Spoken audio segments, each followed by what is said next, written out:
I'm Week News anchor Corey Lazar here with Ryan Lamb. He is the Emergency Operations Director of the City of Cape Coral. Of course, you are watching for whatever this potential storm could bring this weekend. What is the city doing now to prepare? Well, we want to watch and make sure we are prepared for whatever weather comes our way. And it's important that we take those preparation steps because we don't know once the storm hits those warm Gulf of Mexico waters that it could rapidly intensify. So we're making sure we're prepared for an increase in rainfall, primarily by dropping some of our weirs and removing grates, making sure our storm drain systems are prepared for potentially up to 6 inches of rain. So you're dropping water levels in some key spots to where that water from the roadways perhaps could fill it back up. Yeah, we want to have capacity, so when we do get that water, it has a place to go. And then we're going around and making sure that those grates are cleared so that if there's no obstruction, that water can get off of those roadways. And generally, we can handle quite a bit of water if it's spread out. It's when we get a lot of water in a short period of time that it doesn't have time to dissipate.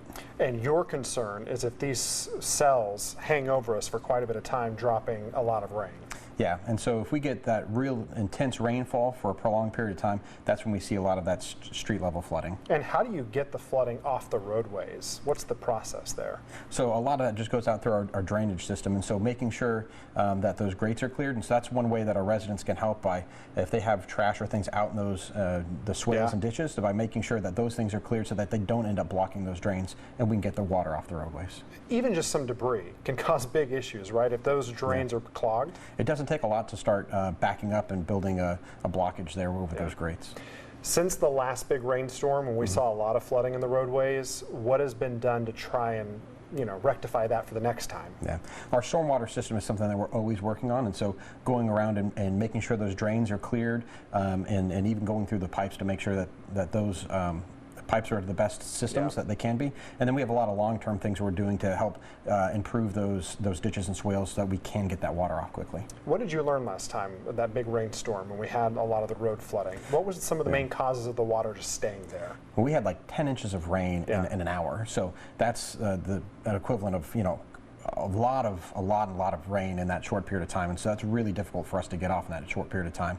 And so we'll continue to look at ways not only to get those the water off by improving that draining system, but then also helping educate our folks that if there is standing water, turn around, don't drown, don't go through water you don't know how deep it is, because you don't want to hurt yourself or damage your vehicle. Because we did see a lot of people try to go through the water and their cars stalled out. Yeah. And that was a big issue. And then that creates an issue because now that vehicle blocks the roadway, and then somebody has to go out and help rescue them and get them out of that water. So again, please be smart. If you have an opportunity to turn around and not go through those deep waters, don't put yourself or your vehicle at risk. Okay, so Jacob, follow us. We're going to go to the map here just to see what specific areas of Cape Coral typically flood. I know we're wired here.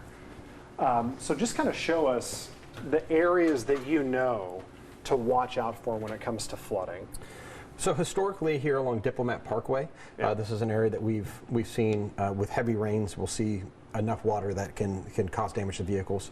Again, the city is working through some long-term options here to improve this area, but Diplomat Parkway would be an area that to be cautious of if we have a lot of standing water. So from Santa Barbara, Nelson, Chiquita Boulevard, some of these roads, especially in the neighborhoods, right, they tend to flood? Yeah, and the main roads too, but especially as you get off into some of these neighborhood roads. And then there's spots where water collects and goes down and through, so those areas obviously are designed for water to funnel into those areas, so those are areas to be cautious of.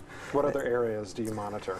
And then the last storm that we had there in January, we had quite a bit down here near the Chiquita, Gleason, Trafalgar area. Down 32nd here was another area. Right here at the Southwest Water Plant is where we measured, I think, almost 11 inches of rain in an hour.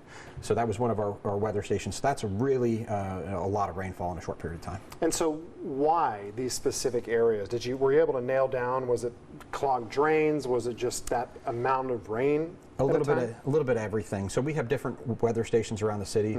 This one saw the most rain during that period of time. So if a cell was just over this area, it really had some intense rains. And then certainly we did go back and we find clogged grates and those kind of things that help clear that up. Got it.